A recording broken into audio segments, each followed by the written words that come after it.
तर रामराम मंडळींनो, मी तुमचा दोस्त आणि होस्ट अभिनंदन स्वागत करतो तुम्हा सर्वांचं आपल्या यूट्यूब चॅनलवरती, ज्याचं नाव आहे कुबेर मराठी. सो मित्रांनो, आज आपण चर्चा करू इंडियन ओव्हरसीज बँकबद्दल. सो मित्रांनो, क्वार्टर 1चे जे काही रिझल्ट्स आहेत ते मित्रांनो काल म्हणजे एक साधारणतः 18 जुलै 2025 रोजी ह्या ठिकाणी काय झाले आहेत, अनाऊन्स झालेले आहेत.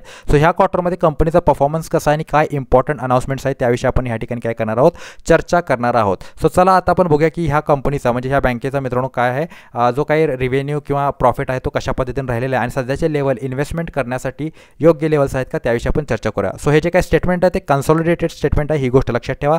रेव्हेन्यूचा मित्रांनो विचार केला 7,386 कोटींचे रेव्हेन्यू आहेत. मागील क्वार्टरमध्ये 7,634 करोड रुपये होते आणि जून 2024 मध्ये म्हणजे मागील जून क्वार्टरमध्ये 6,535 कोटी होते. सो डेफिनेटली मित्रांनो जून क्वार्टरचा जर विचार केला 2024चा, जो डेफिनेटली सेल्समध्ये थोडीशी मित्रांनो वाढ, आपल्याला रेव्हेन्यूमध्ये आपल्याला थोडीशी वाढ ह्या ठिकाणी दिसते आहे.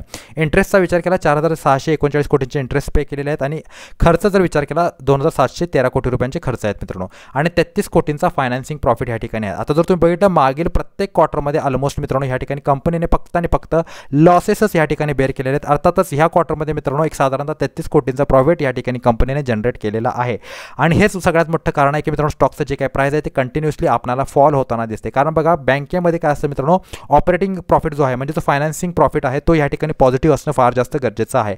ऑदर इन्कमचा विचार केला मित्रांनो 1,481 कोटींचे ऑदर इन्कम्स आहेत आणि त्यानंतर जो तुम्ही नेट प्रॉफिटचा विचार केला, ऑदर इन्कम्स ह्या ठिकाणी असल्या कारणाने 1,111 कोटी म्हणजे 1,111 कोटी रुपयांचं नेट प्रॉफिट कंपनीने ह्या ठिकाणी काय केलेलं आहे, जनरेट ह्या ठिकाणी केलेला आहे. आता बघू शकता मित्रांनो, हा जो काही नेट प्रॉफिट आहे तो आपल्याला मागील क्वार्टरपेक्षा चांगला दिसतो आणि त्याचसोबत जून 2024च्या क्वार्टरपेक्षा चांगला दिसतोय. पण अगेन मित्रांनो, कंपनीचा सगळ्यात मोठा मेजर प्रॉब्लेम हा आहे की जो मेन बिझनेस आहे कंपनीचा त्यातूनच कंपनी लॉस करते. त्यामुळे रेव्हेन्यू वाढून आणि त्याचबरोबर मित्रांनो नेट प्रॉफिट वाढून सुद्धा ह्या ठिकाणी स्टॉकच्या प्राईसमध्ये आपल्याला मोमेंटम कुठे ना कुठे पाहायला मिळत नाही आहे. एनपीएचा विचार केला तर मित्रांनो तुम्ही बघू शकता नेट एनपीए किती झाले, 0.32 या ठिकाणी झालेला आहे. ओके, सो एनपीए मित्रांनो ठीक आहे, ह्या ठिकाणी ठीकठाक आपल्याला दिसतोय. पण अगेन ह्या ठिकाणी मित्रांनो नेट प्रॉफिट फक्त पॉझिटिव्ह असून चालत नाही. अशा बँकिंग स्टॉक्समध्ये ह्या ठिकाणी फायनान्सिंग प्रॉफिट स्ट्रॉंग असणं फार जास्त गरजेचं आहे. त्यामुळे तुम्ही बघू शकता लॉंग टर्ममध्ये जर तुम्ही ह्याचा चार्ट काढून बघितला तर तुम्हाला स्पष्ट एक गोष्ट दिसेल की कंटिन्युअसली स्टॉकमध्ये आपल्याला फॉलच ह्या ठिकाणी पाहायला मिळते. व्हॅल्युएशन्स मित्रांनो अत्यंत चांगले स्टॉकचे 20च्या पीईवरती ही लार्ज कॅप कंपनी आपल्याला ह्या ठिकाणी अवेलेबल होते.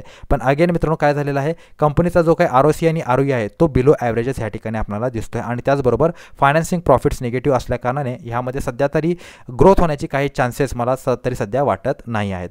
सो आशा करतो मित्रांनो हा व्हिडिओ तुम्हाला आवडला असेल. व्हिडिओ आवडला असेल तर व्हिडिओला लाईक करा, शेअर करा, चॅनलला सबस्क्राईब करा, कारण तुमच्या भावाला तुमच्या सपोर्टची नितांत गरज आहे. सो भेटतो पुढील व्हिडिओमध्ये. तोपर्यंत good bye, take care and a good time. Thank you very much to all of you.